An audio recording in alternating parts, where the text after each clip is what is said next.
Le Maroc classé 4e destination des investissements directs étrangers en Afrique. Il est aussi premier au niveau maghrébin. Ce sont là les conclusions de l'étude de la banque sud-africaine Rand Merchant Bank sur les IDE en Afrique.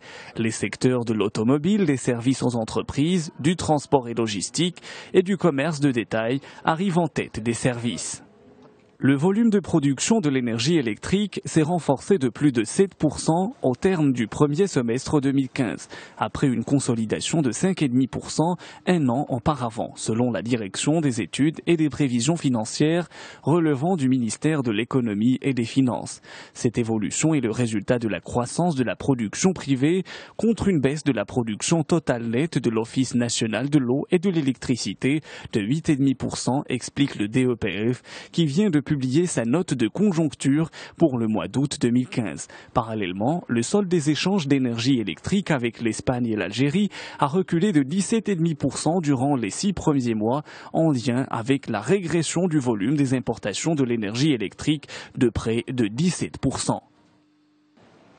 Le volume des arrivées touristiques à la destination marocaine s'est élevé à plus de 4,3 millions d'arrivées au terme du premier semestre 2015, en baisse de près de 3% en une année, selon la direction des études et des prévisions financières relevant du ministère de l'économie et des finances.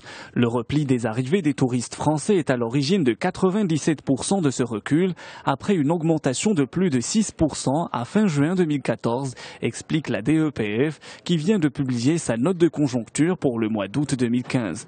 En revanche, ce repli a été allégé par le comportement favorable des arrivées des touristes allemands, anglais et américains, poursuit la DEPF, qui fait également état d'une appréciation de 3,5% des arrivées des MRE à fin juin 2015.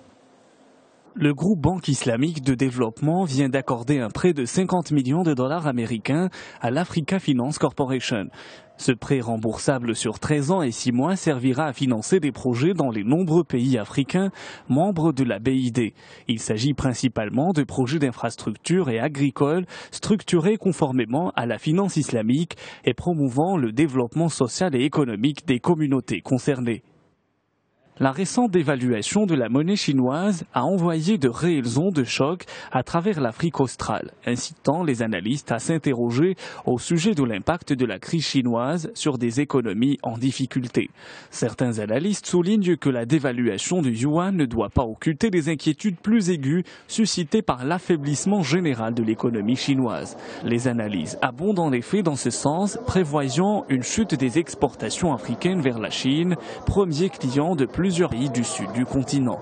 Les devises des pays africains ayant de fortes relations commerciales avec la Chine ont perdu beaucoup de leur valeur, comme c'est le cas de l'Afrique du Sud, dont la monnaie n'a pas cessé d'accumuler les pertes face au dollar américain durant les derniers mois. Par contre, d'autres pays pourraient tirer profit de la dévaluation du yuan en bénéficiant de produits chinois à coût moindre, estiment les analystes, citant notamment le cas du Kenya.